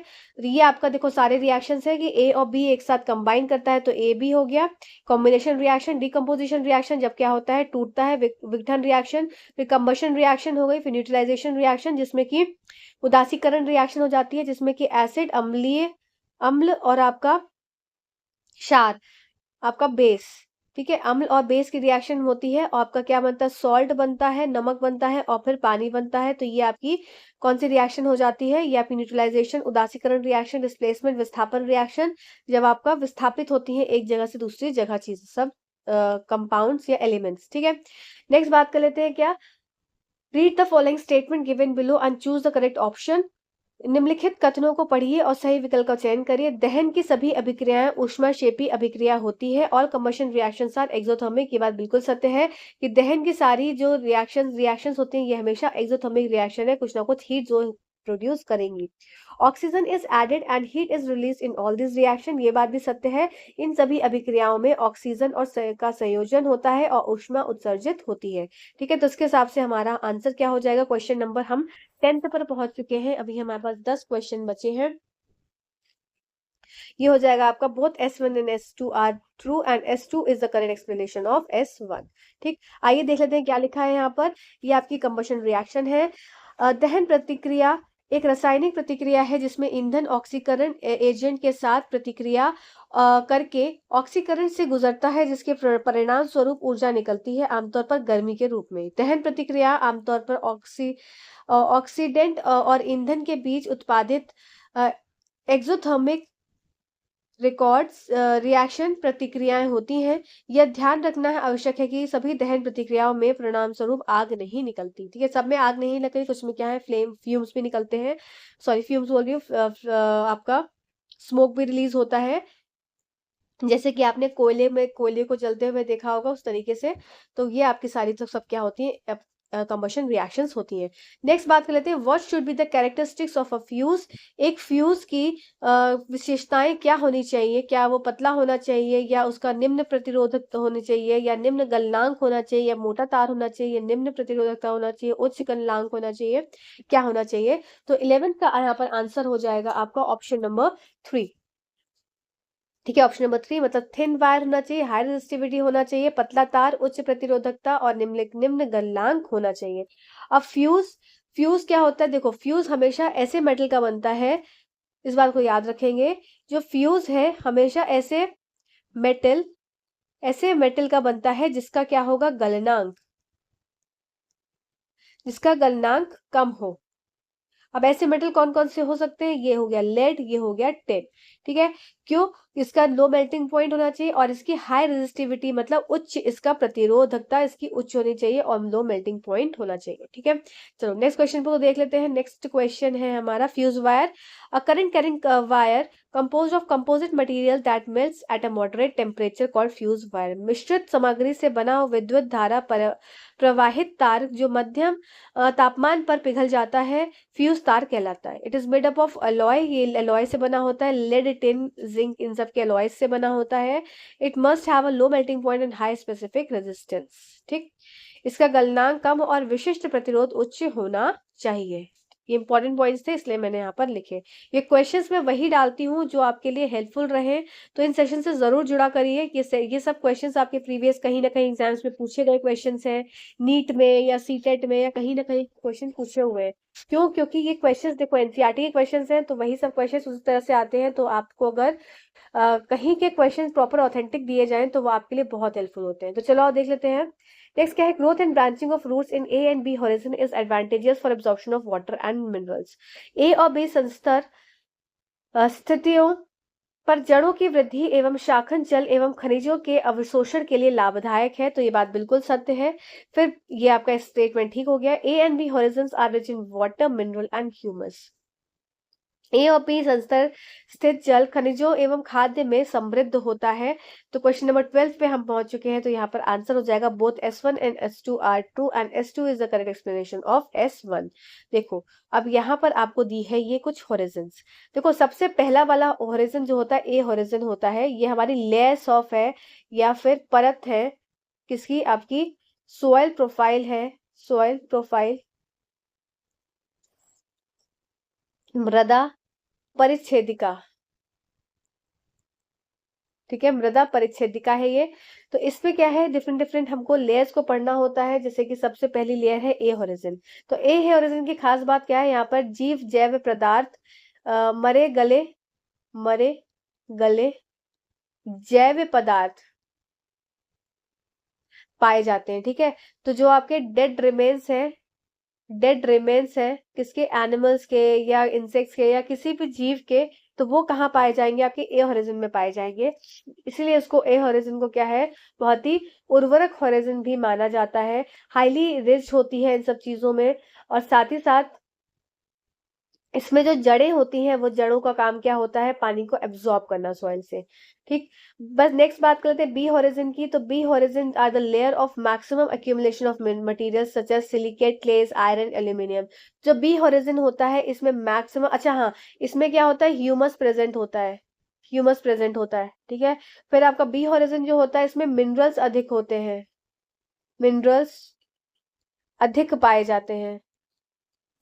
ठीक है, अगर सी हॉरिजन और सी हॉरिजन में बात करी जाए, तो बी हॉरिजन में क्या है, मिनरल्स अधिक होते हैं। अगर ए और बी में कंपेयर मैं करूं, तो ए हॉरिजन में कम खनिज होते हैं as compare to B horizon. A horizon में ह्यूमस की मात्रा ज्यादा होती है, इसलिए इसको ज्यादा उर्वर बोलते हैं। जो सी हॉरिजन होता है इसमें स्मॉल रॉक्स होती हैं, छोटी चट्टाने होती हैं, इस बात को याद रखेंगे। और आपकी जो बी हॉरिजन होती है वो क्या होती है, मोर कॉम्पैक्ट, मतलब उसकी जो मिट्टी के जो कण है वो बहुत ही ज्यादा पास पास होते हैं। ठीक है, क्षितिज ए क्षितिज जो है हमारा परत संभवतः विघटित पौधों और खनिजों सामग्री से बनी होती है। बी क्षितिज सिलिकेट मिट्टी, आयरन, एल्यूमिनियम ऑक्साइड, कार्बनिक सामग्री जैसे सामग्रियों से अधिकतम संचय की परतें हैं। ये सामग्रियां आमतौर पर रोशनी नामक प्रतिक्रिया के माध्यम से जमा होती हैं, जिससे सामग्रियां धीरे धीरे ऊपर से क्षितिज के बाहर आ जाती हैं। तदनुसार इस परत को प्रदीप्त क्षितिज या संचय का क्षेत्र भी कहा जाता है। इसलिए इसको क्या बोलते हैं, एलिवेटेड हॉरिजन और द जोन ऑफ एक्यूमुलेशन, क्योंकि सारी चीजें क्या एक्यूमुलेट हो जाती है। यहाँ पर जितने भी मिनरल्स हैं, खनिज है, ये सब यहाँ जाकर एक्यूमुलेट एक तरह से इकट्ठे हो जाते हैं। ठीक है, तो नेक्स्ट क्वेश्चन देखते हैं। Sejal has a two colourless solution X and Y. Sejal के पास दो कलरलेस सॉल्यूशन है, एक कलरलेस सॉल्यूशन एक्स है और एक कलरलेस सॉल्यूशन वाई है। दोनों में क्या है, कलर नहीं है, रंगहीन सॉल्यूशन है। ठीक है, दो रंगहीन विलेन इसके पास है, तो ये दोनों रंगहीन है। She add turmeric solution to X and Y. इसने क्या किया, इस दोनों में इसमें डाल दिया, इस दोनों में इसने हल्दी को ऐड कर दिया, इसमें भी हल्दी डाल दी, इसमें भी हल्दी डाल दी। ठीक है, X turns yellow and Y turns brick red. अब जो एक्स का रंग था ये कैसा हो गया, ये येलो रहा, और वाई जो था ये रेड कलर का हो गया। तो देखो जो येलो रहा उससे हम ये समझ सकते हैं कि इस बीकर में जो येलो कलर था ये था एसिड, इसीलिए ये कलर हो गया येलो, और यहाँ पर हो गया रेड। तो इससे ये समझ में आता है कि इस बीकर में जो भी सॉल्यूशन प्रेजेंट था वो है कैसा, बेस। ठीक है, क्षारीय है, क्योंकि जब हल्दी डालते हैं किसी भी बेस में तो वो रेड कलर में कन्वर्ट हो जाती है, और आपका अगर एसिड होता है तो एज सच हल्दी का कलर येलो का येलो ही रहता है। तो इस हिसाब से हम देखें तो यहाँ पर क्या है, she pours Y into X. अब उसने इस वाई को डाला किसमें, एक्स में डाल दिया, and the red colour starts fading. अब वाई को एक्स में डाल दिया तो रेड कलर क्या है, धीरे धीरे गायब होने लगा। अब खुद सोचो, अगर बेस को एसिड में डालोगे तो क्या हो जा रहा है, यहाँ पर सॉल्ट बन रहा है और प्लस यहाँ पर वाटर बन रहा है। तो इसका मतलब जैसे ही मैंने क्या किया, यहाँ पर बेस को डाला किसमें, एसिड के अंदर, तो न्यूट्रलाइजेशन, उदासीकरण रिएक्शन हो गई और सॉल्ट और वाटर बन गया। What can you conclude from the nature of X and Y. X and Y को देख के क्या समझ सकते हो, तो एक्स क्या हो जाएगा, हमारा एसिड है, और वाई क्या है, हमारा बेस है। इसे हम ये देखकर समझ सकते हैं। ठीक है, चलो नेक्स्ट क्वेश्चन पे आते हैं। नेक्स्ट क्वेश्चन से पहले जरा आप देख लो सारे इंडिकेटर्स जितने भी हैं। जो इंडिकेटर्स होते हैं, सूचक होते हैं, वो ये दर्शाते हैं कोई भी सॉल्यूशन, कोई भी विलय आपका वो अम्लीय है या क्षारीय है, इसको बताने के लिए इंडिकेटर सूचक की आवश्यकता होती है। अब जैसे टर्मरिक, हल्दी एज अ सूचक अगर यूज कर रहे हैं तो न्यूट्रल में क्या रहेगा, येलो ही रहेगा। पर जैसे ही कैसा बेस अगर हमारा क्षार आ जाएगा तो कैसा कलर हो जाएगा, रेड कलर का हो जाएगा। और अगर आपका अम्ल रहेगा तो ये टर्मरिक रेड ही रहेगा। चाइना रोज एक हमारा नेचुरल इंडिकेटर है, जिसमें China rose solution gives dark pink colour. आपका कैसा होता है, pink magenta colour with acid. अगर एसिड होगा तो डार्क पिंक कलर हो जाएगा, ग्रीन कलर है तो बेस के साथ। ठीक है, इसको याद करना पड़ेगा। ऐसे नेचुरल इंडिकेटर क्या है, पत्ता गोभी का भी नेचुरल इंडिकेटर है, पर्पलिश कलर में होता है। पर जैसे ही आपका क्या हो जाता है, बेस होता है तो येलोइश ग्रीनिश कलर का हो जाता है। और आपका अगर indicator and it will change to greenish yellows if the it is base, and it will remain purple or blue if the test solution is neutral। ठीक है, और रेड और पिंक कब हो जाएगा, जब क्या हो जाएगा वो, जब सॉल्यूशन कैसा है, एसिड है। तो ये सब ना मैं आपको पीपीटी इसकी मैं शेयर कर दूंगी, आप देख लेना। तो इससे इसको याद जरूर कर देना, ये इंपॉर्टेंट है सारी स्लाइड्स। अब फिनोप्थलीन एज इंडिकेटर, तो फिनोप्थलीन हमेशा अगर एसिड प्रेजेंट होगा तो फिनोप्थलीन ट्रांसपेरेंट ही रहेगा। पर अगर बेस रहेगा प्रेजेंट, फिनोप्थलीन डाला किसी भी विलय में, तो क्या हो जाएगा, वो पिंक कलर का कन्वर्ट हो जाएगा। ये याद करना पड़ेगा। ऐसे मिथाइल ऑरेंज आपका ऑरेंजिश येलोइश कलर में रहेगा, जैसे एसिड डालोगे तो रेड और ऑरेंज में हो जाएगा। ऐसे ही इसमें देखो मिथाइल ऑरेंज और फिनोप्थलीन क्या एक दूसरे से ऑपोजिट है। बेस डालते हैं तो पिंक कलर होता है, यहाँ पे एसिड डालते हैं तो रेडिश ऑरेंज होता है। यहाँ बेस डालते हैं तो सेम रहता है, यहाँ एसिड डालते हैं तो सेम रहता है। ठीक है, मिथाइल ऑरेंज का रंग नारंगी होता है। इसका उपयोग प्रयोगशालाओं में एक यह निर्धारित करने के लिए किया जाता है कि कोई घोल अम्लीय है या क्षारीय है। अम्लीय माध्यम के लिए यह लाल रंग देता है और क्षारीय माध्यम के लिए यह हल्का पीला रंग देता है। ठीक है, तो नेक्स्ट क्वेश्चन देख लेते हैं, amoeba belongs to which kingdom. तो देखो अमीबा जो है आपका क्वेश्चन नंबर 14 पे हम आ चुके हैं। चलो, तो अमीबा का इसमें आंसर क्या हो जाएगा इसका, आपका ऑप्शन नंबर 3 प्रोटिस्टा को बिलोंग करता है। किसका, आपका kingdom, sorry kingdom protista. Amoeba जो है किंगडम प्रोटिस्टा के अंदर आता है। चलो अब जल्दी से सारे किंगडम्स को समझ लेते हैं। तो 5 किंगडम क्लासिफिकेशन दिया था हमारा। 5 आपका जगत वर्गीकरण, ये दिया था आपका आर एच विटेकर ने। ठीक है, तो इसमें क्या है, उन्होंने डिफरेंट डिफरेंट किंगडम्स में इसको डिवाइड किया, क्लासिफाई किया। जैसे सबसे पहले हो गया किंगडम मोनरा। ये प्रोकैरियोटिक फैमिली को बिलोंग करता है। किंगडम मोनरा प्रोकैरियोटिक परिवार से संबंधित है। इस साम्राज्य में से संबंधित जीवों में सच्चा केंद्रक नहीं होता, मतलब इनके पास ट्रू न्यूक्लियस जो है वो नहीं प्रेजेंट होता है। These are oldest known micro organisms on the earth, सबसे पुराने जीव ये माने जाते हैं। ये पृथ्वी के सबसे पुराने ज्ञात सूक्ष्म जीव है। उनका डीएनए केंद्रक से के भीतर बंद नहीं होता है। These are the oldest micro organisms and the DNA is not enclose within the nucleus. ठीक है, द्विआधारी विखंडन के माध्यम से अलैंगिक प्रजनन करते हैं। एसेक्सुअल मोड ऑफ न्यूट्रिशन होता है।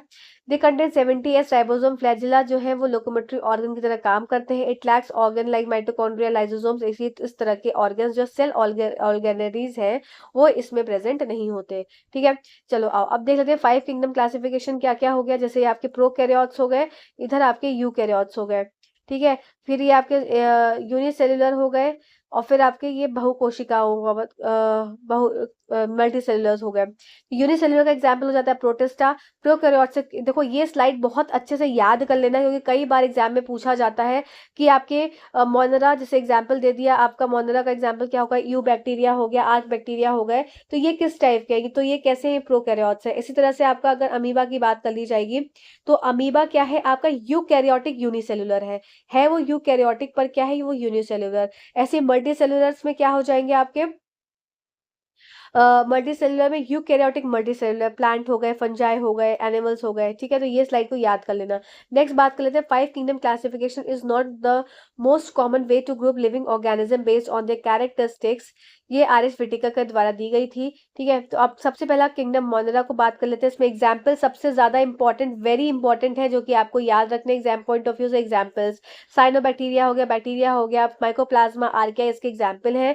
ये किंगडम यूनिसेलुलर प्रोकैरियोट्स होते हैं। ठीक है, यूनिसेलुलर प्रोकैरियोट्स होते हैं, यूनिसेलुलर प्रोकैरियोट्स होते हैं। ठीक है, बार बार मैं बता रही हूँ इसलिए। मोनेरा साम्राज्य संबंधित जीव एक कोशीय और प्रोकैरियोटिक होते हैं। एक कोशिकीय प्रोकैरियोट्स होते हैं। ठीक है, एक कोशिकीय, ये सूक्ष्म होते हैं और हर जगह पाए जाते हैं। ठीक है, ये सूक्ष्म होते हैं और हर जगह ये पाए जाते हैं। इनमें अ, इसमें स्पष्ट रूप से केंद्रक नहीं होता है। फिर आपका हो जाएगा एंडोप्लाज्मिक रेटिकुलम, फिर आपका क्लोरोप्लास्ट, माइटोकॉन्ड्रिया या गोल्गी एपरेटस जैसे झिल्ली से बंधे की कोई उपस्थिति नहीं होती। मतलब इस तरह के ऑर्गेनेलीज की कोई भी उपस्थिति नहीं होती। कुछ जीवों में कोशिका भित्ति होती है जबकि अन्य में नहीं होती। हालांकि सेलुलोज मोनेरा की कोई उपस्थिति नहीं होती है, इनमें कोशिका भित्ति होती है। यह आमतौर पर प्रोटीन और पॉलीसेकेराइड यौगिकों से बनी होती है। मतलब ये आपको जो लास्ट वाला पॉइंट है ये इंपॉर्टेंट है कि while there is no presence of cellulose, नहीं प्रेजेंट होता है Monera that have a cell wall, it is usually built up of proteins and polysaccharide compounds। ठीक है, इसके ये बने होते हैं। चलो नेक्स्ट देख लेते हैं किंगडम प्रोटिस्टा। किंगडम प्रोटिस्टा के अंतर्गत समूहकृत जीव एक कोशीय और यूकैरियोटिक्स होते हैं। फिर प्रोटिस्टा के समान उदाहरण है अमीबा, यूग्लिना, डायटम, पैरामीशियम। बहुत इंपॉर्टेंट है, वेरी इंपॉर्टेंट एग्जाम्पल्स, बहुत इंपॉर्टेंट है। ठीक है, ये यूकैरियोट्स के सबसे सरल रूप होते हैं। ये या तो स्वपोषी होते हैं या फिर विषम पोषी, मतलब हेटरोट्रॉफ भी हो सकते हैं और फिर ऑटोट्रॉफ्स भी हो सकते हैं। नेक्स्ट बात करते हैं किंगडम फंजाई, कवक के बारे में। किंगडम फंजाई ये आपकी कहते हैं हेटरोट्रॉफिक बहुकोशिकीय जीव होते हैं। ये जीव यूकैरियोटिक्स होते हैं और ये मृत या सड़े वाले कार्बन पदार्थों पर भोजन करते हैं, इसलिए वे पोषण के सेप्रोफिटिक तरीकों पर निर्भर होते हैं। इनमें कोशिका भित्ति मौजूद होती है जो काइटिन नामक पदार्थ की बनी होती है। तो ये भी आपको पता होना चाहिए कि सेल वॉल किसकी बनी होती है, काइटिन की बनी होती है। कवक या अ, ये क्या होता है, एक कोशिकीय और या बहुकोशिकीय हो सकता है। यीस्ट हो गया एक कोशिकीय का एग्जाम्पल आपका फंगाई का, और मशरूम हो गया आपका बहुकोशिकीय का। ये विषमपोषी जीव होते हैं। हेटरोट्रॉफिक मोड ऑफ न्यूट्रिशन होता है कि खुद का खाना नहीं बना पाते, दूसरे पर निर्भर होते हैं। वे अक्सर परजीवी भी हो सकते हैं। कवक के उदाहरण मशरूम, यीस्ट, फिर आपका एस्परजिलस, बहुत सारे इसके एग्जाम्पल हो जाते हैं। ठीक है, नेक्स्ट क्वेश्चन है which of the following is called the black bread mould. इसका आंसर हो जाएगा क्वेश्चन नंबर 15 पर हम पहुंच चुके हैं। आप कितने क्वेश्चंस ठीक हुए बताते जाइएगा। तो इसका आंसर हो जाएगा आपका राइजोपस। राइजोपस क्या होता है, ये आपका ब्लैक ब्रेड मोल्ड कहा जाता है राइजोपस को। Aspergillus niger is one of the most important micro organism use in biotechnology. It has been use in already many decades food extracellular enzyme citric acid. Aspergillus is among the most common fungi related from nuts. कहाँ से लिया जाता है, serial and oil seeds. मतलब एक तरह से Aspergillus niger को खाने के सामग्रियों से लिया जाता है। ठीक है, एस्परजिलस नाइजर नट्स आपका मूंगफली, पिस्ता, फिर आपका ये हो जाएगा hazelnut, walnut, Cola nuts, coconut और कोपरा से निकाला जाता है। से अलग किए गए सबसे आम कवक के रूप में है अनाज और तिलहन के अक्सर स्रोत भी ये होते हैं। ठीक है, इस इंपॉर्टेंट पॉइंट को याद रखेंगे। नेक्स्ट बात कर लेते हैं क्या आपकी, अब बात करते हैं important penicillin. Penicillin is a genus of saprophytic fungi. ये क्या है, एक तरह से सैप्रोफिटिक फंजाई है। They are commonly known as blue green moulds. They are commonly important for production of cheese, organic acids and antibiotics. तो पेनिसिलिन का उपयोग कहाँ करा जाता है, एंटीबायोटिक्स को बनाने में किया जाता है इसका उपयोग। They play important role as a decomposer in ecosystem. Penicillin can be found at various places. ये बहुत जगहों पर इसका उपयोग होता है और बहुत जगह पे ये पाया जाता है। Is one of the most important antibiotic extracted from Penicillium species. और एक और नाम यहाँ पर आप याद रखेंगे कि अलेक्जेंडर फ्लेमिंग, इन्होंने क्या किया था, इन्होंने फर्स्ट एंटीबायोटिक को डिस्कवर किया था, फर्स्ट एंटीबायोटिक। ठीक है, और इसका नाम क्या है, पेनिसिलिन, पेनी CILLIN। ठीक है, इसको भी याद रखेंगे। चलो नेक्स्ट क्वेश्चन पे चलते हैं। नेक्स्ट क्वेश्चन क्या है, विच amongst the following is not a energy releasing process. इसमें से कौन, निम्नलिखित में से कौन सा ऊर्जा विमोचन प्रक्रिया नहीं है। क्वेश्चन नंबर 16 पर हम पहुंच चुके हैं, तो यहाँ पर आपका ऑप्शन नंबर 4 करेक्ट उत्तर हो जाएगा। Question number 4, energy releasing process में आपका फोटोसिंथेसिस नहीं आता। बाकी सारे हम कर चुके हैं पिछले वाले सेट में, सेट नंबर 1 में, तो जाकर जरूर देख लीजिएगा। ग्लाइकोलाइसिस, क्रेब्स साइकिल, ठीक है, ये हम कर चुके हैं। ठीक, तो जरूर जाकर देख लेना। पर फोटोसिंथेसिस क्या है, ये एनर्जी रिलीजिंग प्रोसेस नहीं होता है। इसमें क्या है, सौर ऊर्जा का इस्तेमाल होता है और आपका ग्लूकोज और ऑक्सीजन मॉलिक्यूल का बनना तय होता है। ठीक है, चलो नेक्स्ट क्वेश्चन देख लेते हैं। Following substances are excretory products in animals. अब choose the least toxic form among the following. देखो ये बहुत इंपॉर्टेंट क्वेश्चन है, कई बार एग्जाम में पूछा गया है कि कौन सा जानवर कौन सा एक्सक्रीटरी प्रोडक्ट निकालता है। ठीक है, बहुत इंपॉर्टेंट है, याद कर लेना, कई एग्जाम में पूछा गया है। चलो देख लेते हैं। सबसे पहले आपका देखो, हमें याद कैसे रखना है, जो मैमल्स होते हैं, जो स्तनधारी होते हैं, या उभयचर होते हैं, ये सब क्या है, यूरिया रिलीज करते हैं। ठीक है, तो उभयचर होगा, स्तनधारी होगा, ये यूरिया रिलीज आउट करते हैं। फिर जो उड़ने वाले जीव हैं, उड़ने वाले जीव कौन से हो गए, बर्ड हो गए, इंसेक्ट हो गए, रेप्टाइल्स हो गए। ठीक है, तो उड़ने वाले मैंने कैसे आपको याद अगर कराया है, अगर आपने सुना होगा कभी, तो उरी की मूवी आई थी, उरी मूवी आई थी एक, है ना, जिसमें क्या था, अटैक हुआ था, एयर स्ट्राइक हुई थी, जिसमें आतंकवादियों को जाकर मारा था और पूरी पूरी फौज ने आतंकवादियों को मार दिया था और एक भी फौजी मरा नहीं था उसमें, भारतीय। तो ये एक एयर स्ट्राइक थी, हवा के द्वारा स्ट्राइक की गई थी। तो वहां पे क्या था, उरी अटैक, उरी मूवी के अंदर हवा के द्वारा स्ट्राइक की गई थी। तो आपको तो उरी से आपको याद रखना है यूरिक एसिड। ठीक है, और हवा से याद रखना है आपको सारे हवा में उड़ने वाले जीव। ठीक है, अब आपको याद रहेगा हमेशा। तो यूरिक एसिड में क्या हो जाएगा, बर्ड, इंसेक्ट्स, रेप्टाइल्स, तो ये सब उड़ने वाले हो गए। अब बात कर लेते हैं अमोनिया। तो अमोनिया में क्या हो जाएगा, मोस्टली एक्वेटिक एनिमल्स आ जाते हैं। तो इसमें क्या है, following substances are excretory products in the animals. कौन सा है ये आपका, अब इसमें से क्या है कि टॉक्सिक चूज करना है। तो टॉक्सिक आपका आंसर हो जाएगा क्वेश्चन नंबर 17 का ऑप्शन नंबर 2 करेक्ट उत्तर है। अब देखो, उत्सर्जन के उदाहरण और इसकी संरचनाएं, ये इंपॉर्टेंट है, याद कर लेना कि सारे जो वर्टिब्रेट्स होते हैं सभी जस्ट से सभी आपके कशेरुकियों के गुर्दे होते हैं, इनके मतलब इनकी किडनीज होती हैं और इनका उत्सर्जन उत्पाद क्या है, यूरिया है। ठीक है, इसको याद करेंगे। फिर आपका प्लेनेरिया में ज्वाला कोशिकाएं होती हैं, फ्लेम सेल्स होती हैं। ठीक है, इंपॉर्टेंट है, वेरी इंपॉर्टेंट स्लाइड है, ये याद जरूर कर लेना। कई बार एग्जाम्स मैंने देखा है, टीजीटी हो, पीजीटी हो, कई बार ये क्वेश्चन पूछा गया है। अर्थवॉर्म्स के पास क्या होता है, नेफ्रीडिया होता है, केचुआ के पास नेफ्रीडिया होता है, कॉकरोचेस के पास मेलफिजियन ट्यूब्यूल्स है। ये आपके सोचो लास्ट टाइम आया है मेलफिजियन ट्यूब्यूल्स का, है ना, कॉकरोच के पास, ये बीपीएससी ने लास्ट टाइम पूछा है। ठीक, फिर प्रॉन्स हैव एंटीनल ग्लैंड्स और ग्रीन ग्लैंड्स, जो झींगे होते हैं इनके पास एंटीना ग्रंथियां या हरी ग्रंथियां भी होती हैं, जो आपका एक्सक्रीटरी स्ट्रक्चर्स है। इसको याद जरूर कर लेना, जरूर याद कर लेना, इंपॉर्टेंट स्लाइड है ये। मैं पीपीटी आपको दे दूंगी, आप मुझे याद दिला दिया करो टेलीग्राम पर, मैं अगर भूल जाती हूँ, मेरे पास बहुत काम रहता है, बाहर का भी घर का भी, तो यहाँ मतलब ऑनलाइन क्लास भी और ऑफलाइन क्लास भी, तो बहुत मतलब टाइम मिलता नहीं है बिल्कुल भी। तो आप मुझे याद दिला दिया करो, मैं दे तो दूंगी, एक दिन लेट सही, 2 दिन लेट सही, पर आपके पास पहुंच जाएंगी चीजें। चलो नेक्स्ट क्वेश्चन देख लेते हैं। Filtration of blood takes place in, देखो फिल्ट्रेशन ऑफ ब्लड जो है वो कहाँ होता है आपका, क्वेश्चन नंबर 18 पर हम पहुंच चुके हैं। तो ये आपका आंसर हो जाएगा मेलफिजियन बॉडी। ठीक है, मेल्फिजियन शरीर के अंदर ये प्रक्रिया जो होती है, Malpighian body is a part of nephron which is present in the kidney. ये आपका मेल्फिजियन बॉडी, ये पूरा स्ट्रक्चर जो आप देख रहे हैं, ये पूरा सब मिलाकर ये हो जाता है आपका मेल्फिजियन बॉडी, जिसमें Bowman capsules, afferent arteriole, efferent आर्टपीसीटी, ये सब आ जाता है इसमें। ठीक है, फिर it comprises of glomerulus and Bowman's capsule, ये वोमेन्स कैप्सूल हो गया और इसके अंदर ये सब जो है ये ग्लोमेरुलस होता है। तो glomerulus is a network of capillaries and a Bowman's capsule is closed end of the nephron. Malpighian शरीर नेफ्रॉन का एक हिस्सा है जो गुर्दे में मौजूद होता है, इसमें ग्लोमेरुलस और बोमेन कैप्सूल शामिल है। ठीक है, वेरी इंपॉर्टेंट है ये सब, इंपॉर्टेंट, मैंने यहाँ पर ना बहुत छाट छाट के क्वेश्चंस आपको मैं दे रही हूँ, तो सब प्रिपेयर करते जाना। फिर आप ग्लोमेरुलस कोशिकाओं का एक नेटवर्क है और बोमेन कैप्सूल नेफ्रॉन का एक बंद सिरा होता है। ठीक, चलो नेक्स्ट देख लेते हैं। अब हम सारा पूरा जो आपका यूरिन का फॉर्मेशन है, मैं यहाँ आपको पूरा एक्सप्लेन करने जा रही हूँ, तो चीजों को समझना। क्लास 12th का है, चीज़ों को वही मैं बोल रही हूँ ना कि आपका क्लास 6 लेके क्लास 12 का यहाँ पर मैं क्वेश्चंस को करा रही हूँ, तो सेशन को अच्छे से देखना। चलो नेक्स्ट देख लेते हैं, आ जाओ, यहाँ पर आ जाओ, आपका फिल्ट्रेशन ऑफ ब्लड किस तरह से आपका रक्त का निस्पंदन होता है।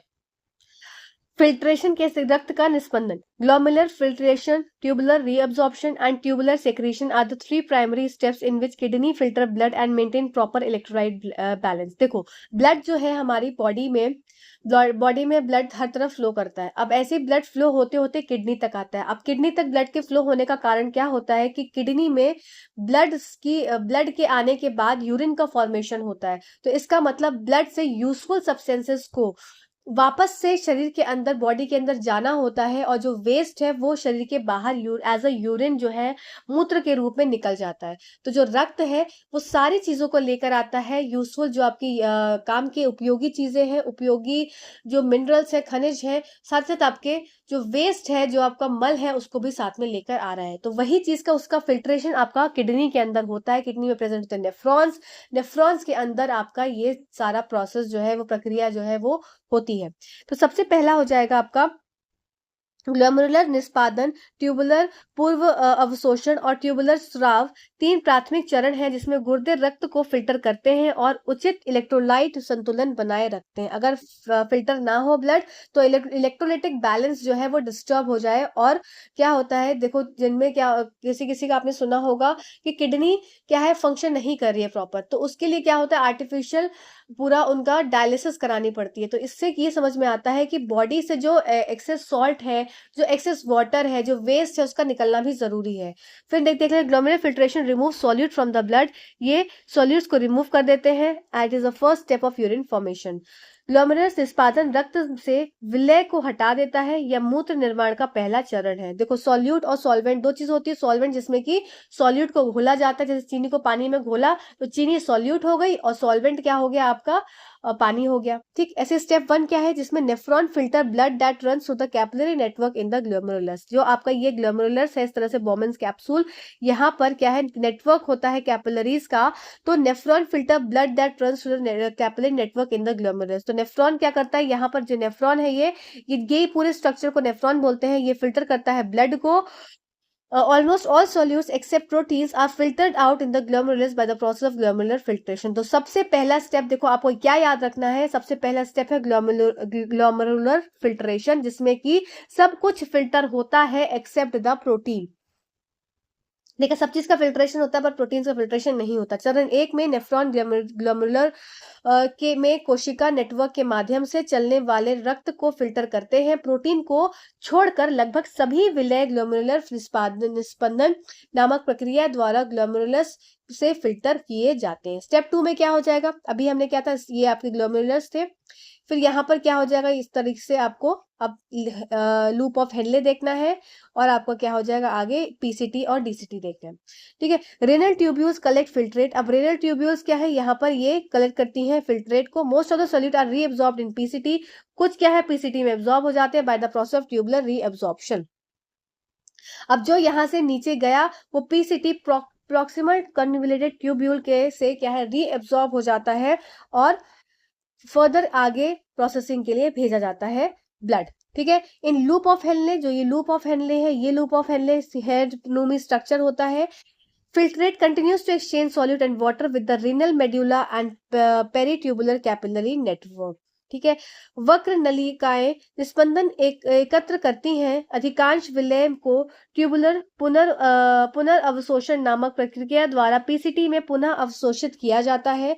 हेनले के लूप में निस्पंदन विकृत मज्जा और पेरिटेबुलर कोशिका नेटवर्क के साथ विलय और पानी का आदान प्रदान जारी रखता है। ठीक है, नेक्स्ट देख लेते हैं चरण 3 में क्या होगा। Finally some substances such as electrolyte drug are remove from blood through the peritubular capillary network into distal convoluted tubule और कलेक्टिंग डक्ट।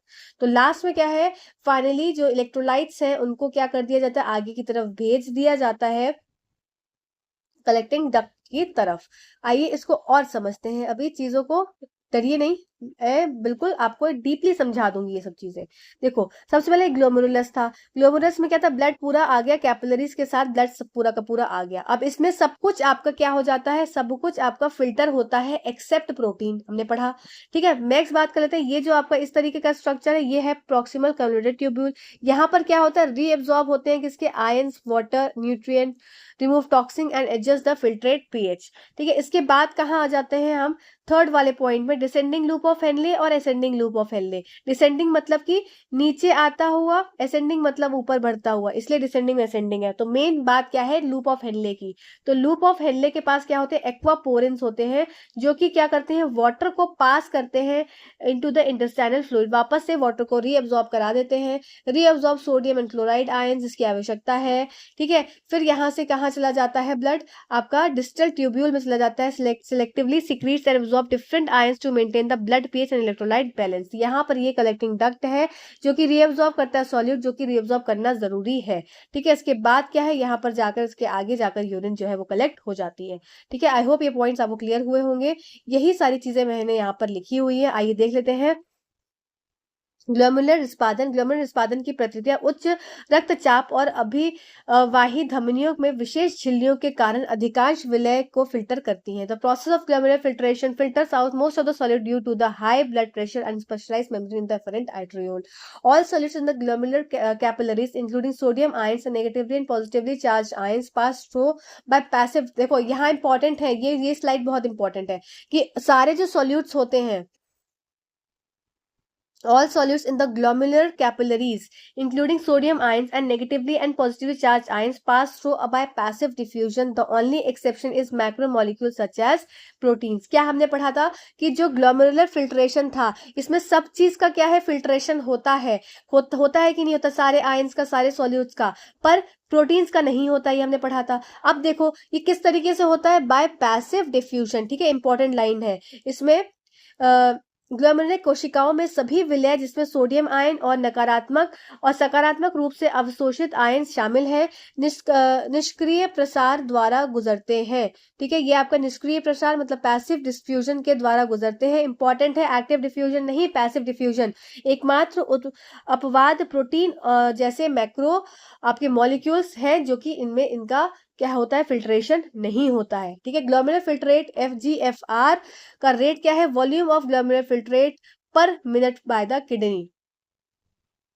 ग्लोमेरुलर फिल्ट्रेट का बनना किसमें, पर मिनट, किडनी हर एक मिनट में कितना फिल्ट्रेट बना रही है, इसको GFR के नाम से जाना जाता है, ग्लोमेरुलर निस्पादन दर के नाम से। गुर्दे द्वारा प्रति मिनट बनाने वाले ग्लोमेरुलर निस्पंदन की मात्रा। ठीक है, आई होप ये समझ में आया होगा। चलो अब पीसीटी को पढ़ लेते हैं। पीसीटी क्या है, ये आपका tubular reabsorption occurs in PCT. अब क्या था, देखो हमने क्या देखा था, ये ऊपर का हिस्सा था क्या, ग्लोमेरुलर आपका निस्पंदन। ठीक है, फिल्ट्रेट। अब इसके बाद क्या था, ये कुछ इस तरीके से घूमा हुआ था, फिर नीचे आया था, तो ये क्या एरिया हो गया आपका, ये इस तरह से घूमा हुआ, और नीचे क्या था, लूप ऑफ हेनले था, तो ये हो गया आपका पीसीटी। और ये लूप ऑफ हेनले, और फिर लूप ऑफ हेनले इस तरह से जा रहा था, फिर यहाँ पे था डीसीटी। था कि नहीं था। तो ट्यूबुलर रीअब्जॉर्प्शन अकर, अब ट्यूबुलर रीअब्जॉर्प्शन होता है occur in PCT part of renal tubule, almost all nutrients are reabsorbed, this occur either by passive or active transport. Important है, एग्जाम में पूछा जाता है। पीसीटी में एक्टिव और पैसिव दोनों हो सकते हैं, ग्लोमेरुलर फिल्ट्रेशन में आपका सिर्फ पैसिव चलता है। पीसीटी ट्यूबुलर पुनर्अवशोषण विकृत नलिकाओं से पीसीटी भाग में होता है। लगभग सभी पोषक तत्व पुनः अवशोषित होते हैं, यह या तो निष्क्रिय या सक्रिय परिवहन द्वारा होता है। ठीक है, नेक्स्ट देख लेते हैं। पीसीटी में water is also independently reabsorbed into the peritubular capillaries due to the presence of aquaporins और water channels। अब आपसे एक और क्वेश्चन पूछा जाता है कि एक्वापोरिन्स कहाँ प्रेजेंट होते हैं, तो आपका आंसर हो जाएगा पीसीटी में। ठीक है, एक्वापोरिन्स, पीसीटी में एक्वापोरिन या एक्वापोरिन या जल चैनल की उपस्थिति के कारण पानी की भी स्वतंत्र रूप से पेरिट्यूबुलर कोशिकाओं में पुनः अवशोषित हो जाता है या निम्न रक्तचाप और पेरिट्यूबुलर कोशिकाओं में उच्च ऑस्मोटिक दबाव के कारण होता है। तो ये क्यों होता है? This occurs due to the low blood pressure and high osmotic pressure. पहले आया था हाई ब्लड प्रेशर, अब हो गया प्रेशर कैसा? ब्लड का low. High osmotic pressure in peritubular capillaries. अब बात कर लेते हैं लूप ऑफ हेनले। ये हो जाती है, चलिए loop of Henley ascending loop मतलब जो आपकी ऊपर बढ़ती हुई, और डिसेंडिंग लूप जो आपकी नीचे ब्लड को फ्लो कराती हुई। ठीक है, the descending loop is very permeable to water. very important line, very important line। इस स्लाइड पे ना वेरी इंपॉर्टेंट लगा लीजिए, इस स्लाइड को याद कर लीजिएगा। जो डिसेंडिंग लूप है, जो मतलब नीचे आता हुआ जो ब्लड है, इस तरह से जो नीचे आ रहा है इधर, ठीक है, ये लूप क्या है? परमिएबल है वाटर से, बट नॉट टू सॉल्यूट। मतलब ये पानी को रीएब्जॉर्ब करेगा पर सॉल्यूट को रीएब्जॉर्ब नहीं करेगा। ठीक है, opposite it true for the ascending loop. जो ये ऊपर वाला लूप है, ये ऊपर वाला लूप है, ये क्या करेगा? ये पानी को क्या करेगा? एब्जॉर्ब नहीं करेगा, सॉल्यूट को एब्जॉर्ब करेगा। ये इंपॉर्टेंट है, सब चीजें। ठीक है, it tends to absorb water from the renal tubules and concentrate the filtrate. ठीक है, चलो यहां तक सबको समझ में आ गया। अवरोही अंग पानी के लिए परागम में है, विलय नहीं। आरोही अंग के लिए विपरीत सत्य है। यह वृक्क नलिका से पानी को अवशोषित करता है और निस्पंदन को केंद्रित करता है। ठीक है, आई होप ये सारे पॉइंट्स आपको क्लियर हो गए होंगे। चलो अब सम अप कर देते हैं। बस इतनी देर से हम बहुत सारी चीजें पढ़ रहे हैं, किस तरह से फिल्ट्रेशन होता है ब्लड का, किस तरह से यूरिन का फॉर्मेशन होता है। तो सबसे पहली बात है कि ग्लोमेरुलर निस्पंदन में क्या चीज होती है? रक्त से विलय को हटा देता है, यह मूत्र निर्माण का पहला चरण है। Remove solid from the blood, solids remove करता है पर प्रोटीन्स नहीं करता है। ठीक है, it is the first step of urine formation in tubular reabsorption. The second step of urine formation, almost all nutrients are reabsorbed in the renal tubule by active and passive transport. फिर tubular secretion में क्या हो जाएगा? It is the last step of urine formation where solute and waste are secreted into the collecting duct, ultimately flowing to the bladder in the form of urine. Tubular स्राव मूत्र निर्माण का अंतिम चरण है, जहां विलय और अपशिष्ट एकत्रित नलिकाओं में स्रावित होते हैं। अंततः मूत्र के रूप में मूत्राशय से प्रवाहित होते हैं। ठीक है, आई होप ये पॉइंट सबको क्लियर हो गए होंगे। आज का आखिरी question, if the magnetising field of a ferromagnetic material is increased, यदि, जस्ट अ सेकेंड, हाँ, क्या है क्वेश्चन कि यदि लोह चुंबकीय पदार्थ पर चुंबकीय क्षेत्र बढ़ा दिया जाए तो इसकी पारगम्यता पर बढ़ जाती है। ठीक है, इट्स परमेबिलिटी बढ़ जाती है। It ferromagnetic material is increase permeability. तो इसकी परमेबिलिटी पे क्या प्रभाव पड़ता है? देखो हिंदी में थोड़ा सा गड़बड़ हो गया क्वेश्चन के जो इसकी ट्रांसलेशन है, तो इंग्लिश में समझेंगे कि अगर मैग्नेटाइजिंग फील्ड ऑफ अ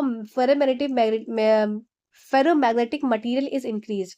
अगर फेरोमैग्नेटिक मटेरियल मतलब ऐसे मटेरियल, फेरोमैग्नेटिक मटेरियल्स क्या हो जाते हैं? ऐसे मटेरियल्स जो कि क्या है, अट्रैक्ट कर रहे हैं, उसकी अगर मैग्नेटाइजिंग फील्ड को बढ़ा दिया जाए तो उसकी परमेबिलिटी पे क्या असर होता है। ठीक है, तो इसको समझेंगे। देखो सबसे पहले क्या होता है कि एक फॉर्मूला होता है mu is equals to B upon में एच। बी क्या है आपका? नोट करेंगे, इंपॉर्टेंट है। बी है आपका मैग्नेटिक इंडक्शन। एच क्या है आपकी? Magnetising field. ये भी क्वेश्चन क्लास 12th का है। ठीक है, और म्यू क्या है आपकी? परमिएबिलिटी। ठीक, अब क्या बोल रहा है कि अगर अगर मैग्नेटाइजिंग फील्ड को बढ़ा दिया, देखो क्या चीज बढ़ाई है, इसको अगर बढ़ा दिया, ठीक है, इसको अगर बढ़ा दिया तो परमेबिलिटी पे क्या फर्क पड़ेगा? अगर खुद सोचो, इसका मतलब म्यू जो है या परमेबिलिटी है, ये इनवर्सली प्रोपोर्शनल है मैग्नेटाइजिंग फील्ड के। इससे समझ में आ रहा है इस रिलेशन से? अगर ये फॉर्मूला आपको याद है तो आप ये क्वेश्चन आसानी से कर सकते हैं, अगर ये फॉर्मूला याद होगा तब। ठीक है, क्या फॉर्मूला है? Mu is equals to B upon में एच। ठीक है, और ये म्यू क्या है? परमेबिलिटी। बी क्या है? Magnetic induction. और एच क्या है? Magnetising field. अगर इसको बढ़ा रहे हैं तो ये ऑटोमेटिकली घटेगा। घटेगा कि नहीं घटेगा? क्योंकि ये क्या है? इनवर्सली प्रोपोर्शनल है, तो इसके हिसाब से यहाँ पर आंसर क्या हो जाएगा? डिक्रीज हो जाएगा। ठीक है, अब उसको पढ़ लेते हैं। When the external applied magnetic field H is increase, the established magnetic field for a ferromagnetic material remains the same. अगर जब बाहरी लागू चुंबकीय क्षेत्र H बढ़ाया जाता है तो, जब H बढ़ाया जाता है तो लौह चुंबकीय सामग्री के लिए स्थापित चुंबकीय क्षेत्र वही रहता है, इस प्रकार चुंबकीय परागम्य कम हो जाता है। ठीक है, जो आपकी फेरोमैग्नेटिक मटेरियल है, even the external magnetic field मतलब एच, ठीक है, इसको क्या कर दिया, इंक्रीज कर दिया। The established magnetic field for a ferromagnetic materials remain the same. जो मैग्नेटिक फील्ड की स्ट्रेंथ बनी, ठीक है, जो स्ट्रेंथ बनी मैग्नेटिक फील्ड स्ट्रेंथ की, वो फेरोमैग्नेटिक मटेरियल की वो कैसी है, सेम है। इसकी वजह से क्या हो जाता है, परमेबिलिटी जो है वो डिक्रीज हो जाती है। A material's permeability is not constant but rather changes based on several factors. These include the temperature, how it was processed, the intensity of the applied drive field and the humidity. किसी सामग्री की पारगम्यता स्थिर नहीं होती बल्कि कई कारकों के आधार पर बदलती रहती है। इन कारकों में तापमान, इसे कैसे संसाधित किया गया है, आपकी लागू ड्राइव फील्ड की तीव्रता और आर्द्रता शामिल है। आई होप यहाँ तक आपको क्लियर हुआ होगा। यहीं तक आज का हमारा सेशन था। चल और हाँ, अब नेक्स्ट सेशन में मिलेंगे सेट नंबर 3 के साथ। उसमें भी काफी मैंने अच्छे क्वेश्चंस को डाला है, तो इन सब सेट्स को जरूर देखिए और अपनी तैयारी को और अच्छा करते चलिए। Thank you so much for watching this video. Thank you.